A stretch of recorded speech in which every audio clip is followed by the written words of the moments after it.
نحمده ونصلي على رسوله الكريم. أعوذ بالله من الشيطان الرجيم. بسم الله الرحمن الرحيم. رب اشرح لي صدري ويسر لي أمري واحلل عقدة من لساني يفقهوا قولي واجعل لي وزيرا من أهلي. اللهم فقهنا في الدين. اللهم إني أسألك علما نافعا رزقا طيبا وعملا متقبلا. آمین ثم آمین. السلام علیکم ورحمۃ اللہ وبرکاتہ. آئیں آج اپنی اس محفل اور ان نشستوں کا آغاز اللہ سبحانہ تعالیٰ اپنے رب، اپنے خالق، اپنے رازق، اپنے مالک، اپنے پالن ہار اور سسٹینر کے شکر اور ذکر سے کریں. اس رب کا شکر کریں جو خالق ہے، خلاق ہے، احسن الخالقین ہے، تمام خالقوں سے بہتر خالق ہے. اور وہ خالق جو کہتا ہے لَقَدْ خَلَقْنَا الْإِنسَانَ فِي أَحْسَنِ تَقْوِيمٍ، کہ میں نے انسان کو بہترین ساخت اور حیت پہ پیدا کیا. تو آئیں شکر کریں کہ اس نے ہمیں انسان بنا دیا. الرحمن علم القرآن خلق الانسان. اس رحمان کا بہت بڑا کرم اور فضل کہ اس نے ہمیں انسان بنا دی. ورنہ اگر آپ سوچیں تو یہ عین ممکن تھا نا کہ ہم کوئی کیڑا، کوئی مکوڑا، کوئی مچھلی، کوئی تتلی، کوئی گندے پانی کے جوہر میں تیرنے والا چھوٹا سا مچھلی کا بچہ ہوتے. یہ تو اللہ کا کرم ہے، اس کا احسان ہے کہ اس نے ہمیں بہترین ساخت پر اور اشرف المخلوقات اور انسان بنا دیا. اور پھر انسان بنانے کے بعد اس سے بڑا ایک کرم. اور میرا خیال ہے کہ اگر میں آپ سب سے سوال کروں کہ اللہ سبحانہ تعالیٰ کی ہم سب پر سب سے بڑی نعمت کون سی ہے، نعمت عظمیٰ کون سی ہے؟ سب سے بڑی نعمت سوچیں. سب سے بڑی نعمت یہی ہے نا کہ اس نے ہمیں مسلمان بنا دیا، ہمیں ایک مسلمان گھرانے میں پیدا کیا، ہمیں مومن و مسلم بنا دیا، ہمیں پیدائشی طور پر اسلام کی نعمت سے نواز دیا. ہم پیدا ہوئے تو ایک مسلمان گھرانے میں آنکھ کھولی، قرآن والے گھرانے میں آنکھ کھولی. میرا اور آپ کا کیا کمال ہے؟ کتنے لوگ ایسے ہیں وہ ہندو ہیں اور وہ ساری زندگی اس بھگوان کے آگے گھنٹیاں بجاتے ہوئے گزار دیتے ہیں. کتنے بدھ مت اپنے بتوں کے آگے ہاتھ جوڑ جوڑ کر اپنی حاجت روائیاں اس بدھ مت سے کرتے ہوئے نظر آتے ہیں. کتنے سورج اور چاند ستاروں کو پوجتے ہیں، کتنے حضرت عیسیٰ کو الہ اور کتنے نبیوں کو الہ بناتے ہوئے نظر آتے ہیں. تو یہ اللہ کا کرم ہے. وَمَا تَوْفِيقِي إِلَّا بِاللَّهِ. اللہ کے کرم سے ہم ایک مسلمان گھرانے میں پیدا ہوئے، یہ اس کا احسان ہے اور یہ نعمت عظمیٰ ہے جو اس نے ہم سب کو عطا کی.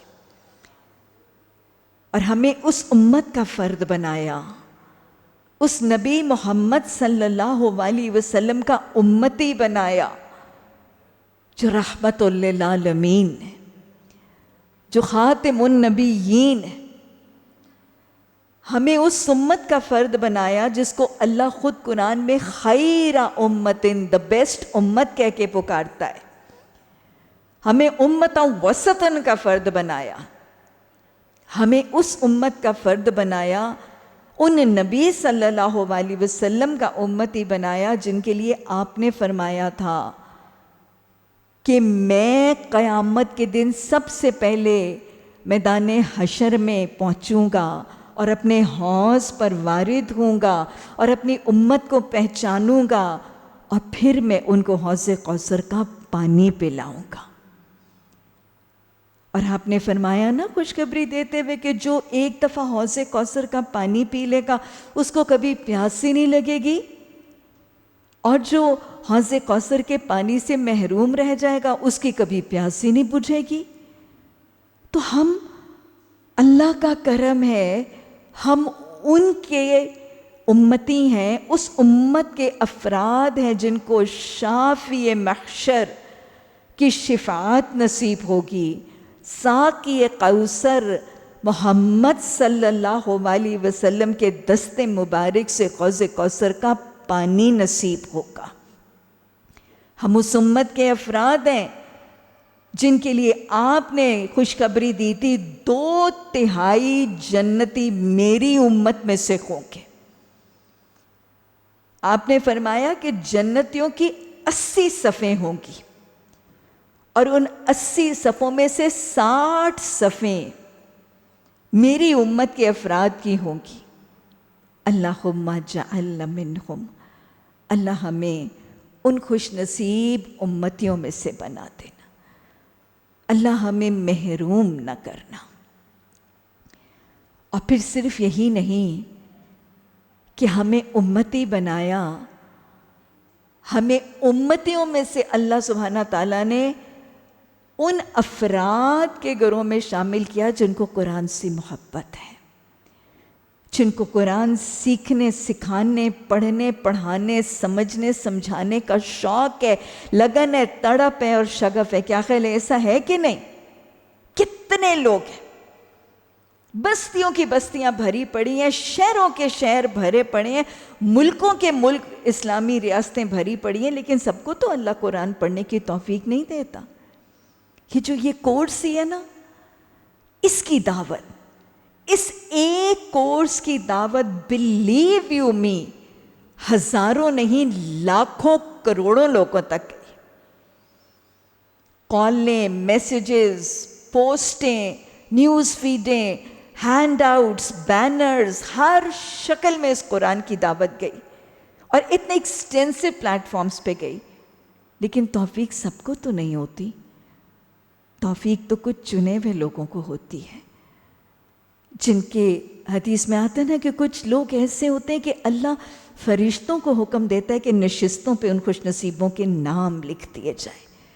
یہ اللہ کا کرم ہے کہ اللہ نے ہمیں ان میں سے بنا دیا۔ نہ آپ کا کمال نہ میرا کمال، اگر میں اور آپ آج یہاں ہیں اور یا باقی کا سال ہم یہاں پہنچیں گے تو اس میں میرا اور آپ کا کوئی کمال نہیں، یہ میرے رب کی مہربانی ہے، یہ میرے رب کا کرم اور اس کا فضل ہوگا۔ اللہ اپنا کرم اور اپنا فضل ہم سب کے شامل حال رکھنا۔ تو یہ وہ قرآن ہے جس سے جڑنے اور جوڑنے کا شوق اللہ نے ہمیں دے دیا، اور اللہ نے ہمیں ان میں بنا دیا جو اس قرآن سے محبت کرتے ہیں، جو اس قرآن کو سیکھنے سکھانے کا شوق رکھتے ہیں۔ اللہ اس میں استقامت عطا فرمانا۔ یہ قرآن وہ کلام ہے جس کے لیے اللہ خود قرآن میں سورہ بقرہ میں فرماتا ہے، آیت نمبر 231، وَاذْكُرُوا نِعْمَةَ اللَّهِ عَلَيْكُمْ وَمَا أَنزَلَ عَلَيْكُمْ مِنَ الْكِتَابِ وَالْحِكْمَةِ يَعِظُكُمْ بِهِ، تم ذکر کرو ان نعمتوں کا جو اللہ نے تم پر کی اور وہ کتاب جو اس نے حکمت اور دانائی والی تم پر نازل کی۔ تو گویا یہ اللہ قرآن کی نعمت کو یاد کرنے اور شکر کرنے کی تاکید سورہ بقرہ کی آیت نمبر 231 میں فرما رہے۔ اسی طرح سورہ یونس کی آیت نمبر 57 اور 58 میں اللہ فرماتا ہے، یا ایھا الناس قد جاءتکم موعظۃ من ربکم وشفاء لما فی الصدور وہدی ورحمۃ للمؤمنین قل بفضل اللہ وبرحمتہ فبذلک فلیفرحوا وَهُوَ خَيْرٌ مِّمَّا يَجْمَعُونَ۔ اللہ کہہ رہے ہیں کہ اے لوگو، تمہارے پاس تمہارے رب کی طرف سے ایک واعظ، ایک نصیحت، ایک یاد دہانی آ گئی ہے جو ایمان لانے والوں کے لیے رحمت ہے۔ اور اللہ نے اس آیت میں سورہ یونس کی آیت نمبر 57 اور 58 میں بڑی خوبصورت بات فرمائی، وَهُوَ خَيْرٌ مِّمَّا يَجْمَعُونَ۔ یہ قرآن ان تمام چیزوں سے بہتر ہے جو لوگ جمع کر رہے ہیں۔ آج دنیا، آج کے مادہ پرست دور میں، آج کے میٹیریلسٹک دور میں لوگ تو کوٹھیاں، جائیدادیں، ہیرے جواہرات، سونے چاندیاں، پراپرٹیاں، پتہ نہیں کیا کیا جمع کر رہے ہیں۔ تو اللہ مجھ سے اور آپ سے مخاطب ہے کہ قرآن کی محفل میں، قرآن کی تعلیم کی نشستوں میں بیٹھ کے جو تم سمیٹ رہے ہو وہ ان تمام چیزوں سے بہتر ہے جو دنیا دار دنیا میں سمیٹتے پھرتے۔ اللہ اس کو سمیٹنے میں توفیق عطا فرما، استقامت عطا فرما، پختہ پا بن کے ان خزانوں کو سمیٹنے کی توفیق عطا فرما۔ یہ وہ قرآن ہے جس کو سورہ ہجر کی آیت نمبر 9 میں اللہ نے الذکر کہہ کر پکارا ہے، اِنَّا نَحْنُ نَزَّلْنَا الذِّکْرَ وَإِنَّهُ لَحَافِظُونَ، اِنَّهُ لَهُ لَحَافِظُونَ۔ اللہ کہتا ہے کہ اس کی میں نے حفاظت کی ہے اور اس کو ذکر بنا کے میں نے نازل کیا ہے۔ تو گیا یاد رکھیے گا، یہ قرآن ان تمام چیزوں سے بہتر ہے جو لوگ جمع کرتے ہیں۔ قرآن تو اللہ کا ایک معجزہ ہے، قرآن تو ایک پارس ہے، جس کو چھو جاتا ہے اس کو انمول بنا دیتا ہے۔ قرآن جس مہینے میں نازل ہوا، شہر رمضان الذی انزل فیہ القرآن، وہ مہینہ شہر عظیم، شہر مبارکۃ بن گیا۔ یہ قرآن جس رات میں اترا، لیلۃ القدر خیر من الف شہر، 1000 مہینوں سے بہتر لیلۃ القدر بن گئی۔ یہ قرآن جس نبی صلی اللہ علیہ وسلم پر اتارا گیا، وہ نبی مصطفیٰ، مجتبیٰ، حبیب خدا، خاتم النبیین ہو گئے۔ یہ قرآن مکہ کی بستی، جس مکہ کی بستی پر اترا، وہ بستی ام القریٰ بن گئی۔ جس قوم پر بدوؤں، جاہلوں، گواروں کی قوم پر، مشرکوں، بت پرستوں کی قوم پر اترا، وہ قوم کیا بن گئی؟ خیر امتن بن گئی، امتن وسطن بن گئی۔ اور پھر یہ قرآن، اس کا علم، اس کا فہم جس کو مل جاتا ہے، خیرکم من تعلم القرآن وعلمہ، تم میں سے بہترین وہ ہے جو قرآن کو پڑھتا اور پڑھاتا ہے۔ یہ قرآن ہے، یہ جس کو چھو جاتا ہے نا، اس کو کندن بنا دیتا ہے، اس کو انمول بنا دیتا ہے۔ یہ وہ قرآن ہے کہ آپ نے فرمایا، انی ترکت فیکم شیئین، میں اپنے پیچھے 2 چیزیں چھوڑے جا رہا ہوں، کتاب اللہ و سنتی، اللہ کی کتاب اور میری سنت، ان دونوں کو تھامے رکھو گے تو راستہ، کون سا راستہ؟ جنت کا راستہ، صراط مستقیم، گم نہیں کرو گے۔ اسی طرح حدیث کے الفاظ ہیں، آپ نے فرمایا ابشروا، خوشخبری ہے، بشارت ہے، گڈ نیوز ہے، ابشروا، قرآن کا ایک سرا تمہارے ہاتھ میں ہے نا، قرآن کا ایک سرا تمہارے ہاتھ میں، دوسرا سرا اللہ کے ہاتھ میں، اس کو تھامے رکھو گے تو راستہ گم نہیں کرو گے۔ یہ قرآن وَهُوَ خَيْرٌ مِّمَّا يَجْمَعُونَ، یہ وہ قرآن ہے کہ حدیث میں وعدہ ہے، جو قدم دین کا علم حاصل کرنے کے لیے خاک آلود ہوتے ہیں، ان قدموں پر جہنم کی آگ حرام۔ اسی طرح حدیث میں یہ بھی وعدہ ہے کہ جو شخص قرآن کا علم حاصل کرنے کے لیے سفر کرتا ہے، اس سفر کے بدلے اس کے جنت کا سفر آسان کر دیا جاتا ہے۔ قرآن کے علم کے حصول کا سفر جو ہے وہ جنت کے سفر کو آسان کرتا ہے۔ یہ وہ قرآن ہے کہ جس کے ایک لفظ کو پڑھنا 10 نیکیوں کا اجر ہے۔ حدیث کے الفاظ ہیں، قرآن کے ہر لفظ کو پڑھنے پر ایک نیکی ہے، ایک نیک عمل لکھا جاتا ہے، اور ہر نیک عمل کا اجر 10 گنا ہے۔ یہ وہ قرآن ہے جو میں اور آپ آج تھام رہے ہیں، جس کے لیے خوشخبری ہے کہ جو شخص قرآن کی 2 آیات کو سمجھ کے پڑھتا ہے یا پڑھاتا ہے، اس کو 100 نوافل کا اجر دیا جاتا ہے۔ اسی طرح جو شخص قرآن کے ایک باب کو، ایک چیپٹر کو سمجھ کے پڑھتا یا پڑھاتا ہے، اس کو 1000 نوافل کا اجر دیا جاتا ہے۔ انشاءاللہ آپ کے ان سیشنز میں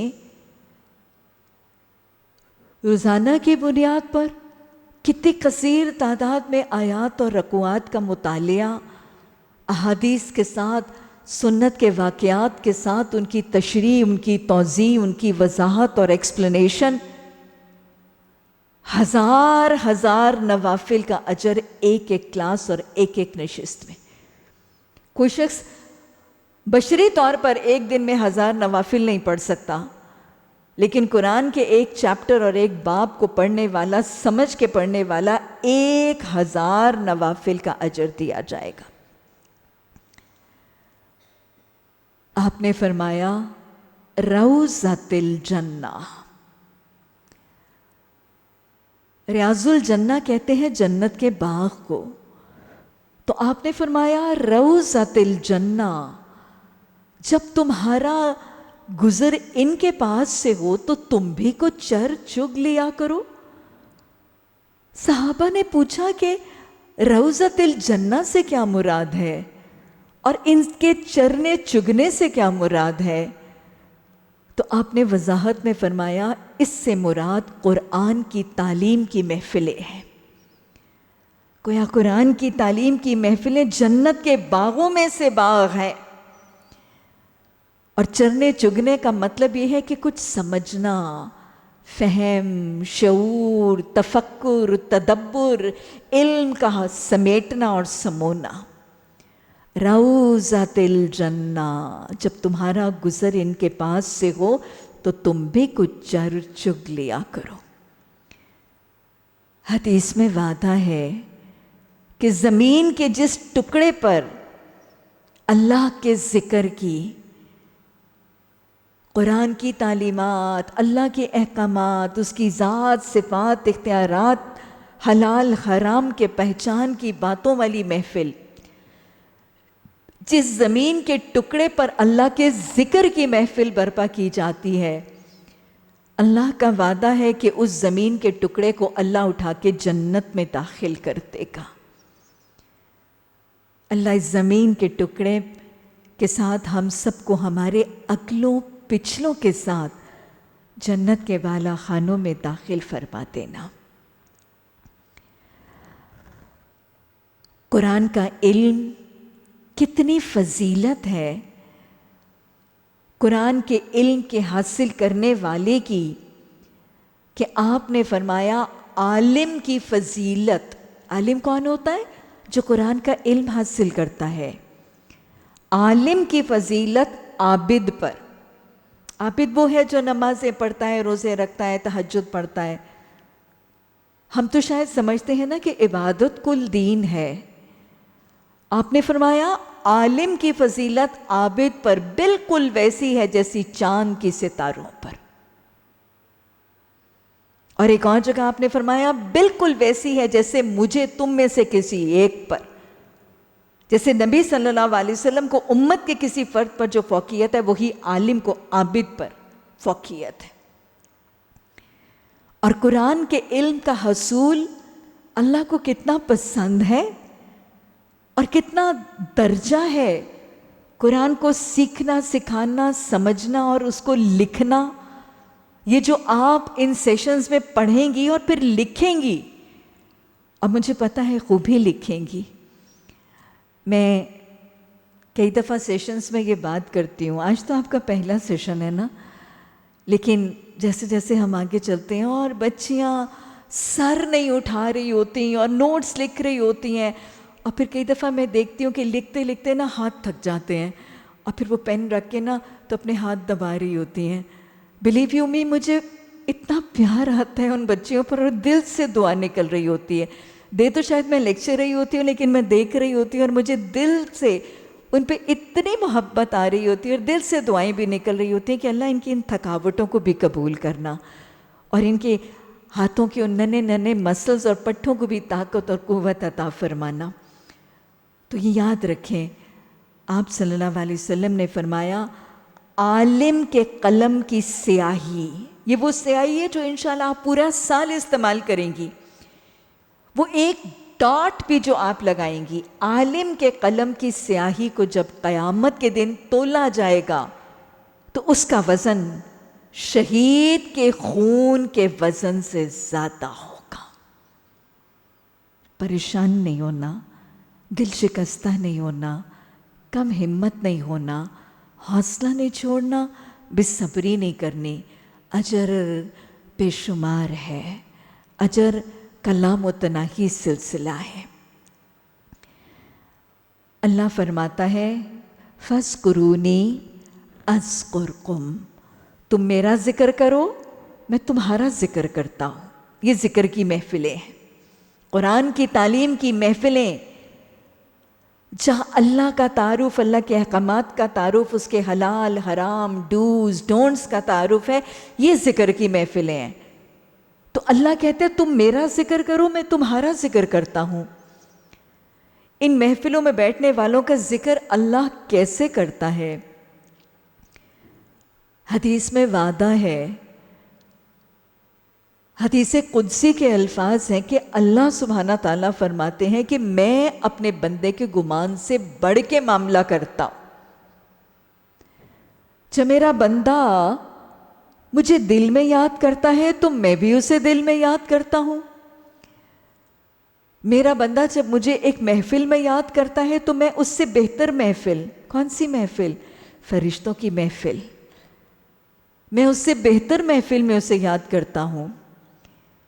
میرا بندہ جب میری طرف چل کے آتا ہے تو میں دوڑ کے آتا ہوں.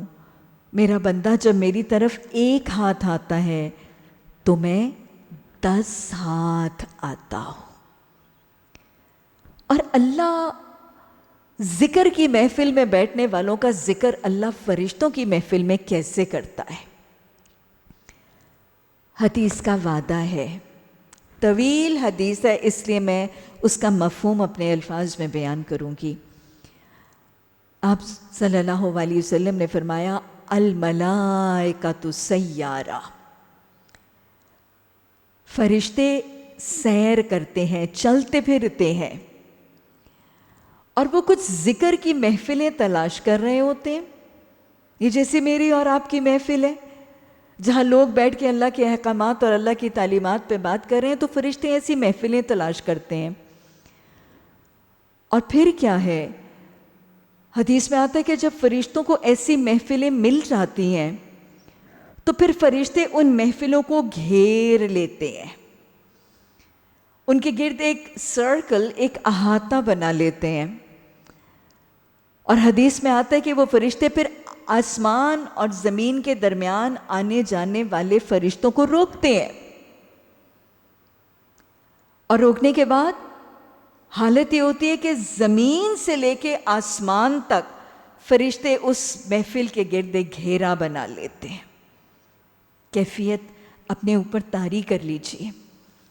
اور حدیث میں آتا ہے کہ یہ فرشتے جب ان حاضرین محفل کو گھیرتے ہیں تو ہر آنے والے کے قدموں تلے اپنے پر بچھاتے ہیں. وہ جیسے ہم بڑے اسپیشل مہمانوں کو ریڈ کارپیٹ ٹریٹمنٹ دیتے ہیں نا، لال قالین بچھاتے ہیں اپنے چیف گیسٹ کے لیے، تو فرشتے آنے والوں کے قدموں تلے اپنے پر بچھاتے ہیں. ان کے دل پر سکینہ طاری کرتے ہیں اور ان کے لیے بخشش اور رحمت کی دعائیں کرتے رہتے ہیں جتنی دیر وہ وہاں رہتے ہیں. پھر جب محفل تکمیل تک پہنچتی ہے اور محفل برخاست ہوتی ہے اور لوگ وہاں سے چلتے ہیں تو فرشتے بھی روانہ ہو جاتے ہیں. حدیث میں مزید آتا ہے یہ فرشتے اللہ کے حضور حاضر ہوتے ہیں اور وہاں ایک مکالمہ ہوتا ہے. اللہ ان فرشتوں سے پوچھتا ہے یہ کون تھے؟ فرشتے کہتے ہیں الہی یہ تیرے کچھ بندے تھے. پھر اللہ کہتا ہے یہ کیا کر رہے تھے؟ حدیث میں آتا ہے کہ حالانکہ اللہ سبحانہ تعالیٰ سب کچھ جانتے ہیں تو فرشتے کہتے ہیں الہی یہ تیرا ذکر کر رہے تھے. اللہ سبحانہ تعالیٰ پھر سوال کرتے ہیں یہ کیا چاہتے ہیں؟ اچھا ذرا پوچھیں اپنے آپ کو، ہم کیا چاہتے ہیں؟ ہم یہاں کیوں بیٹھے ہیں؟ ہم چاہتے ہیں نا کہ اللہ ہم سے راضی ہو جائے. ہم چاہتے ہیں نا کہ اللہ ہماری کمیاں کوتاہیاں معاف کر کے ہمیں کوتاہیوں سے دور کر دے. تو بس اللہ ان فرشتوں سے پوچھتا ہے یہ کیا چاہتے تھے؟ وہ کہتے ہیں الہی تیری بخشش کے طلبگار تھے. اللہ سبحانہ تعالیٰ فرماتے ہیں مجھے میرے جلال کی قسم ان سب کو کہہ دو ان کے اٹھنے سے پہلے میں نے ان کے سارے گناہ بخش دی. خلاص سب بخش دی. یہ ہے ذکر کی محفل. یہ ہیں وہ قرآن کی محفلیں جس کے ساتھ جڑنے کی توفیق مجھے اور آپ کو اللہ دے رہا ہے اور اللہ تکمیل تک دے گا انشاءاللہ. ہر محفل کے برخاست ہونے سے پہلے وہ اوپر اعلان ان سب کو کہہ دو ان کو چھوٹوں کے بڑوں کے چھوٹے بڑے سب معاف کر دے. ان میں سے ایک فرشتہ پھر اللہ سے مخاطب ہو کر سوال کرتا ہے کہ الہی یہ بخشش کا اعلان تو نے ان لوگوں کے لیے کیا جو اس محفل میں آئے تھے. وہاں پہ ایک شخص ایسا تھا جو سرے راہ گزر رہا تھا. اس نے لوگوں کو جمع دیکھا، وہ بھی وہاں بیٹھ گیا. اس کے بارے میں کیا حکم ہے؟ فرمایا جائے گا یہ ذکر کی محفل میں بیٹھنے والے یہ ایسے نصیبے والے لوگ ہیں لا یشتقی بجلیسہم، ان کے ساتھ بیٹھنے والے بھی نامراد نہیں ہوں. یہ ہیں ذکر کی محفل. یہ ہے قرآن کی محفلوں کی برکات اور فیوز جو مجھے اور آپ کو لگاتار ان سیشنز میں یاد رکھنی اور لوگوں کو سنانی اور پہنچانی یاد ہے.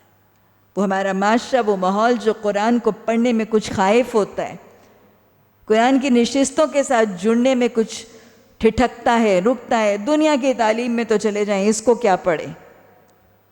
یاد رکھیں اس کی برکات اور فیوز. یہ وہ قرآن ہے جس کے لیے ہمیں کتنی برکات اور کتنی فیوز اللہ سبحانہ تعالیٰ قرآن کے ذریعے اور پھر احادیث کے ذریعے بتا رہا ہے. اگر پھر دہرا لیجئے، اس قرآن کے ایک لفظ کو پڑھنے پر ایک نیکی اور ایک نیک عمل کا اجر کم از کم 10 گنا.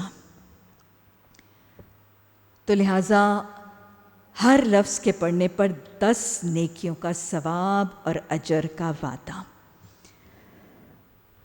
قرآن کی تلاوت اور اس کا اجر اور اس کی برکات اور فیوز حضرت ابو موسیٰ اشعری رضی اللہ تعالیٰ عنہ کی روایت سے بخاری کی بہت خوبصورت حدیث ہے، اس میں تشبیہات ہیں۔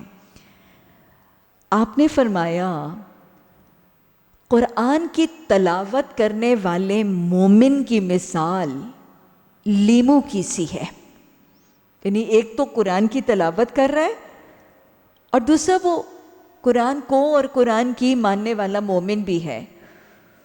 تو قرآن کی تلاوت کرنے والے مومن کی مثال لیمو کی سی ہے، جس کی خوشبو بھی اچھی ہے اور اس کا ذائقہ بھی اچھا ہے۔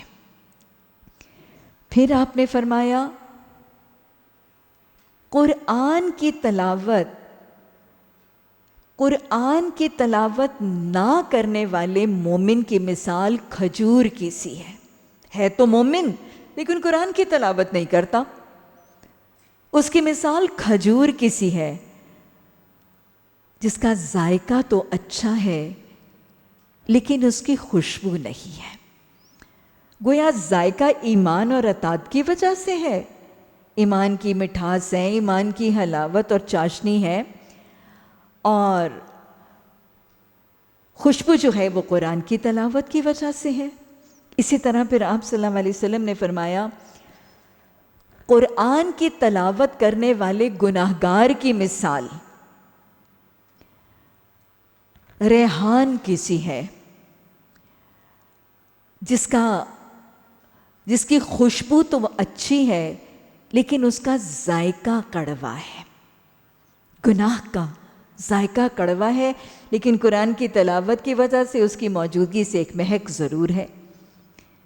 پھر چوتھی مثال میں آپ نے فرمایا قرآن کی تلاوت نہ کرنے والے گناہگار کی مثال اندرائن کی سی ہے، یہ کڑوا پھل ہوتا ہے جس کی خوشبو بھی نہیں اور جس کا ذائقہ بھی کڑوا ہے۔ تو بہت خوبصورت مثالوں سے آپ نے ایک مومن، ایک فرما بردار اور گناہگار اور تلاوت کرنے والے اور نہ کرنے والے کی مثالیں بتائیں۔ اللہ ہمیں قرآن کی تلاوت کرنے والا مسلم اور مومن بنائے۔ اسی طرح آپ صلی اللہ علیہ وسلم نے فرمایا 2 آدمی رشک کرنے کے لائق ہیں، یعنی صرف 2 لوگ ایسے ہیں جن پر رشک ہو۔ حسد تو کسی سے بھی نہیں ہے نا، حسد جیلسی تو کسی سے بھی نہیں ہے، بس رشک کی اجازت صرف 2 آدمیوں پر ہے۔ یہ 2 آدمی کون ہیں؟ ایک وہ شخص جس کو اللہ نے قرآن کا علم دیا ہے اور وہ صبح و شام اسے پڑھتا پڑھاتا سیکھتا سکھاتا ہے، اور دوسرا وہ شخص جس کو اللہ نے مال دیا ہے اور وہ اسے دائیں بائیں صبح و شام اللہ کی راہ میں خرچ کرتا ہے۔ اسی طرح حضرت عبداللہ بن مسعود رضی اللہ تعالیٰ عنہ کی روایت سے صحیح حدیث کے الفاظ ہیں کہ جو شخص اللہ اور اس کے رسول صلی اللہ علیہ وسلم کے ساتھ محبت کرنا چاہتا ہے اسے چاہیے کہ قرآن کی تلاوت کرے۔ آپ سے سوال کیا گیا کہ ہمیں دلوں کی نرمی کا نسخہ بتائیے، تو آپ نے فرمایا قرآن کی تلاوت، یہ دلوں کو نرم کرتی ہے۔ حضرت ابو ہریرہ رضی اللہ تعالیٰ عنہ کی روایت سے مسلم میں حدیث ہے، آپ نے صحابہ اکرام سے سوال کیا کیا تم میں سے کوئی شخص یہ پسند کرے گا کہ جب وہ اپنے گھر جائے تو اپنے لیے 3 موٹی تازی صحت مند اونٹنیاں پائے؟ سب صحابہ نے فرمایا کہ تو ہم سبھی یہ چاہیں گے کہ ہم واپس یہاں سے جائیں اور اپنے گھر کے آنگن میں ہمارے لیے 3 موٹی تازی صحت مند اونٹنیاں موجود ہوں۔ تو آپ صلی اللہ علیہ وسلم نے فرمایا قرآن کی 3 آیتوں کو اپنی نماز میں تلاوت کرنا ان 3 اونٹنیوں سے بہتر ہے۔ قرآن کی 3 آیتوں کو اپنی نماز میں تلاوت کرنا۔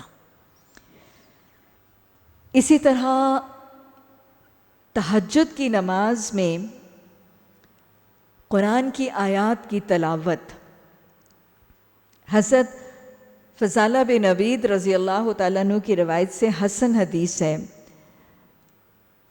کہ جس شخص نے رات کے قیام میں یعنی تہجد میں 10 آیات کی تلاوت کی، اس کے لیے اجر کا ڈھیر ہے، اس کے لیے اجر کا ایک ڈھیر ہے، خزانہ ہے جو دنیا اور ما فیہا سے بہتر ہے۔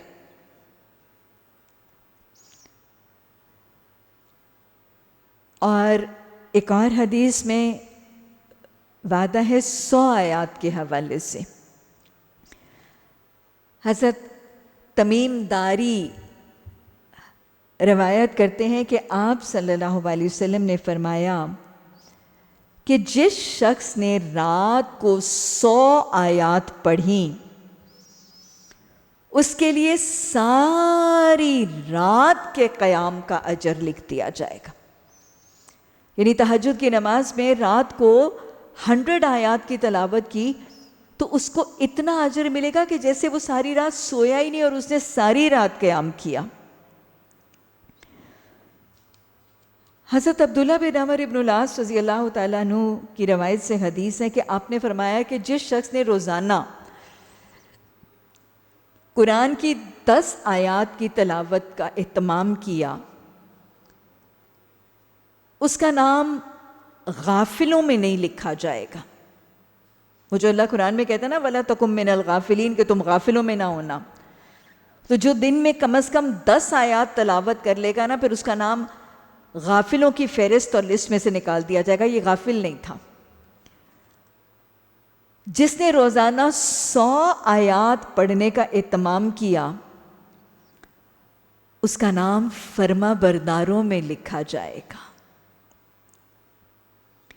اور جس نے روزانہ 1000 آیات پڑھنے کا اہتمام کیا، اس کا نام خزانہ پانے والوں کی فہرست میں لکھ دیا جائے گا۔ اللہم اجعلنا منکم۔ یہ قرآن زندگی کے بعد کے سارے مرحلوں کو آسان کرے گا۔ قرآن اور تعلق بالقرآن بری موت سے بچاتا ہے، خاتمہ بالایمان کا ذریعہ بنتا ہے۔ قبر جو سفر عدم کا پہلا مرحلہ ہے، اس پہلے مرحلے کو قرآن آسان کرتا ہے۔ حضرت برا بن عازب رضی اللہ تعالیٰ عنہ کی روایت سے ابو داؤد میں حدیث ہے کہ میت کو جب قبر میں دفن کر دیا جائے گا تو 2 فرشتے منکر اور نکیر آئیں گے اور اس کو اٹھا کے بٹھائیں گے اور اسے 3 سوال کریں گے۔ تمہارا رب کون تھا؟ تمہارا رسول کون تھا؟ تمہارا دین کیا تھا؟ اور اس حدیث میں الفاظ ہیں کہ وہ منکر اور نکیر اس صاحب قبر سے یہ بھی سوال کریں گے کہ وہ شخص جو محمد صلی اللہ علیہ وسلم ہے، ان کے بارے میں تمہاری کیا رائے ہے؟ اور وہ شخص ان تینوں سوالوں کے جواب جب درست دے گا تو حدیث میں آتا ہے کہ وہ فرشتے سے پوچھیں گے تو نے یہ باتیں کہاں سے سیکھی؟ یعنی تجھے کس نے بتائی یہ باتیں؟ تو وہ شخص کیا کہے گا؟ وہ کہے گا کہ میرے پاس ایک کتاب تھی۔ کون سی کتاب تھی؟ یہ جس کو میں اور آپ تھام رہے ہیں، جس کے کورس کا آغاز میں اور آپ کر رہے ہیں۔ وہ کہے گا میرے پاس ایک کتاب تھی، میں نے اس کو پڑھا، اس پر ایمان لایا اور اس نے مجھے یہ سب کچھ بتایا۔ تو یہ قرآن ہے جو منکر اور نکیر کے سوالوں کے جواب کا ذریعہ بنے گا، جس کے بعد آواز ہوگی کہ اس کو جنت کا لباس اور جنت کا بچھونا اور جنت کی کھڑکی کھولو، تو یہ قرآن ہے۔ اور یہ قرآن ہی ہے جس کی ایک سورت، سورہ ملک، ہر روز رات کو سونے سے پہلے جس نے پڑھی عذاب قبر سے نجات کا ذریعہ بنے گی. اور یہ قرآن ہی ہے جو عذاب کے فرشتوں کو عذاب سے بچانے کا ذریعہ بنے گی. طویل حدیث ہے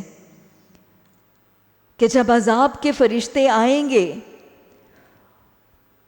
اور وہ دائیں جانب سے آئیں گی تو نمازیں رکاوٹ بن جائیں گی. عذاب کے فرشتے جب پائنتی کی جانب سے فٹ اینڈ کی طرف سے آئیں گے تو مسجد کی طرف جانے والے قدم رکاوٹ بن جائیں گے.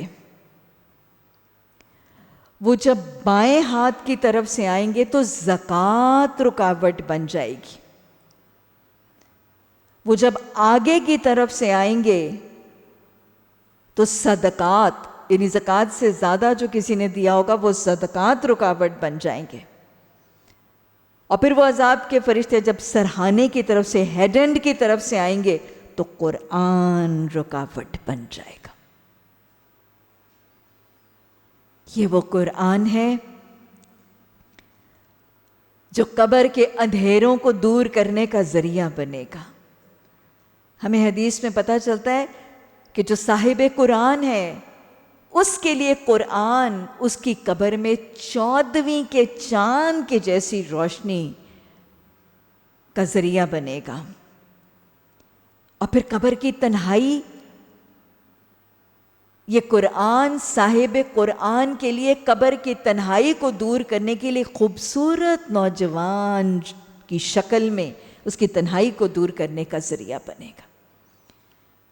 بری موت کو آسان قرآن کرے گا اور موت کے بعد پہلا مرحلہ روشنی بھی کرے گا، تنہائی کو بھی دور کرے گا، سوالوں کے جواب کا بھی ذریعہ بنے گا اور عذاب قبر کے فرشتوں کو روکنے کا بھی ذریعہ بنے گا. یہ قرآن ہے. میدان حشر میں بھی حدیث میں آتا ہے قرآن کچھ کو گرائے گا کچھ کو اٹھائے گا. حدیث کے الفاظ ہیں اللہ قرآن کے ذریعے کچھ کو عزت دے گا اور کچھ کو ذلت ہوگی. اللہ ہمیں ان میں نہ بنا. حدیث میں آتا ہے وَالْقُرْآنُ حُجَّةً لَكَ وَعَلَيْكَ، یا قرآن تمہارے حق میں حجت یا تمہارے خلاف حجت ہو. حدیث میں الفاظ ہیں قیامت کے دن قرآن سے بڑھ کے شافی اور کوئی نہیں ہوگا. اسی طرح ایک اور حدیث میں الفاظ ہیں قیامت کے دن قرآن ایسا شافی ہوگا کہ اس کی سفارش رد نہیں ہوگی. اس سے بڑھ کے کوئی سفارش ہی نہیں اور اس کی سفارش رد نہیں ہونی. آپ صلی اللہ علیہ وسلم نے خوشخبری دی ہے. اس کی تو 2 صورتیں الزہراوین، سورہ بقرہ، سورہ عمران، یہ سایہ بھی کریں گی، یہ جھگڑا بھی کریں گی، یہ سفارش بھی کریں گی. اور حدیث میں ہے نا قیامت کے دن قرآن اور روزہ سفارش کریں گے. قرآن کہے گا میں نے ان کو سونے سے روکے رکھا. روزہ کہے گا میں نے انہیں کھانے سے روکے رکھا. اور آپ نے فرمایا دونوں کی سفارش قبول ہوگی. میدان حشر میں سایہ، سفارش اور گواہی کا ذریعہ یہ قرآن ہوگا. اور حدیث میں ایک اور وعدہ ہے. حضرت عائشہ رضی اللہ تعالیٰ عنہ کی روایت سے مسلم میں حدیث ہے کہ قرآن کی تلاوت میں مہارت رکھنے والا، یعنی بڑی روانی سے، فلوئنسی سے، مہارت سے قرآن کی تلاوت کرنے والا عزت دار فرشتوں کے ساتھ ہوگا.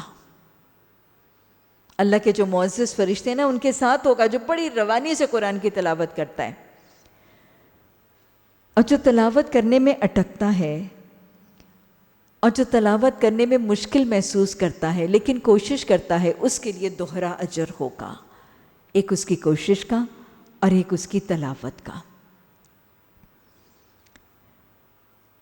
اللہ سبحانہ تعالیٰ ہمیں اپنے تعلق بالقرآن میں استقامت عطا فرمائے۔ پھر دہرا لیجئے بخاری کی حدیث حضرت عثمان رضی اللہ تعالیٰ عنہ کی روایت سے، خیرکم من تعلم القرآن وعلمہ، تم میں سے بہترین وہ ہے جو قرآن کو پڑھتا اور قرآن کو پڑھاتا ہے۔ مسلم میں حضرت ابو ہریرہ رضی اللہ تعالیٰ عنہ کی روایت سے حدیث، اللہ کے رسول صلی اللہ علیہ وسلم نے فرمایا کہ جو شخص دین کا علم سیکھنے کے لیے سفر کرتا ہے، اللہ اس سفر کے بدلے اس کے جنت کے سفر کو آسان کر دیتا ہے۔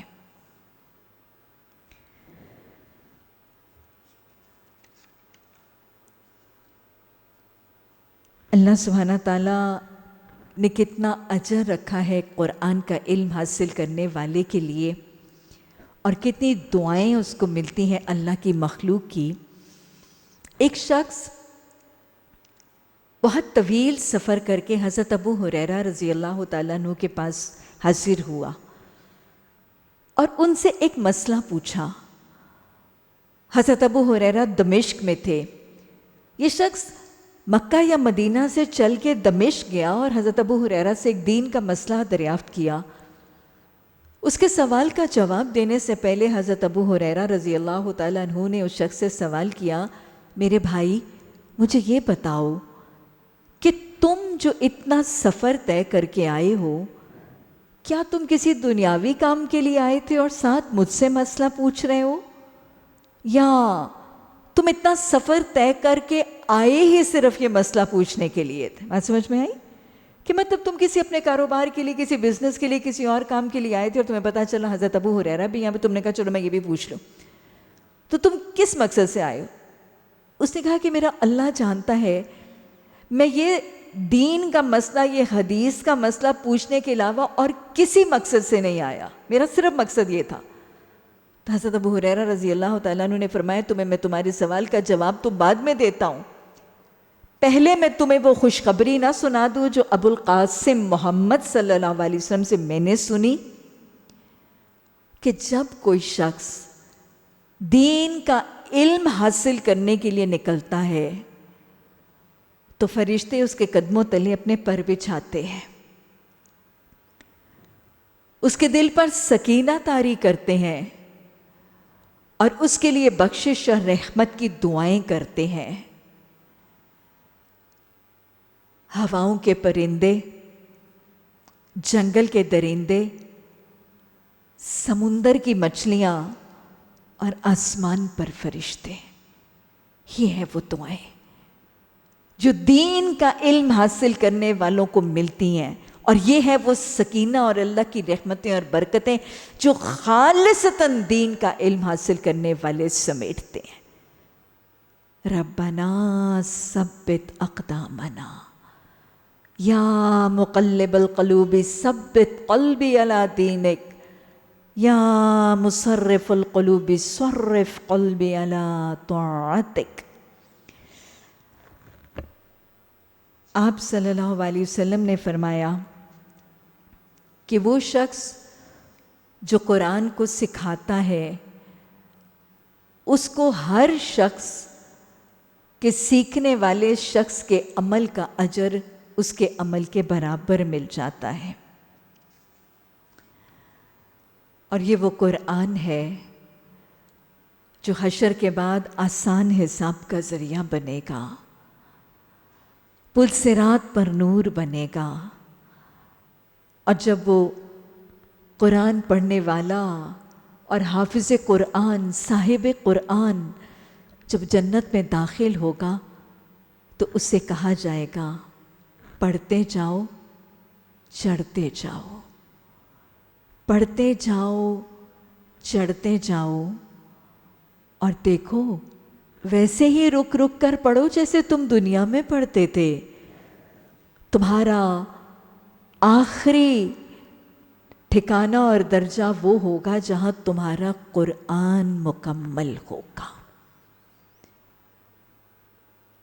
اور پھر وہ الفاظ ایک طویل حدیث کے الفاظ ہیں، لیکن وہ کیفیت اور وعدہ بہت خوبصورت ہے۔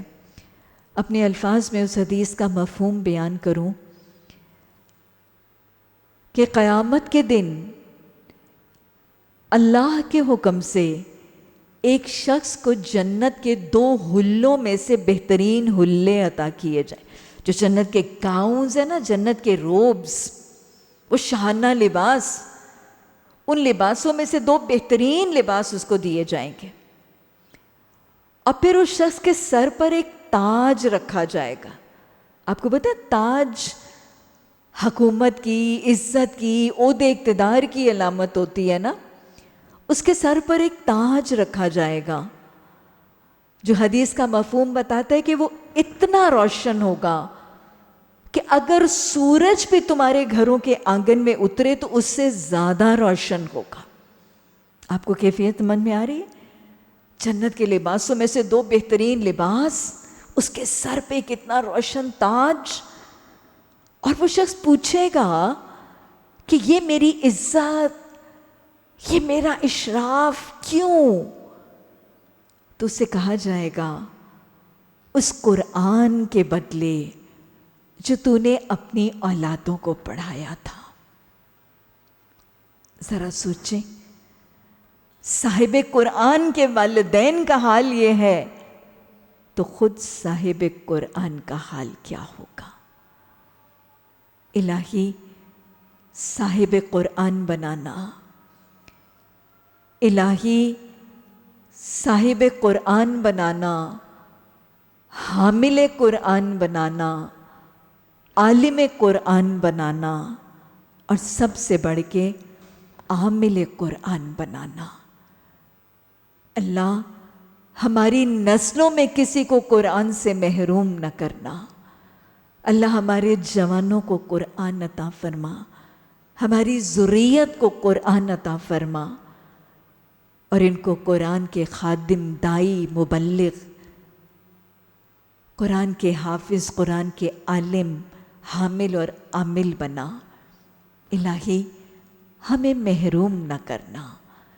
وَهُوَ خَيْرٌ مِّمَّا يَجْمَعُونَ جمع کرنے کی ہم سب کو استقامت سے بہترین توفیق عطا فرما۔ الہی قرآن تھمایا ہے، اپنے رنگ میں رنگ لے۔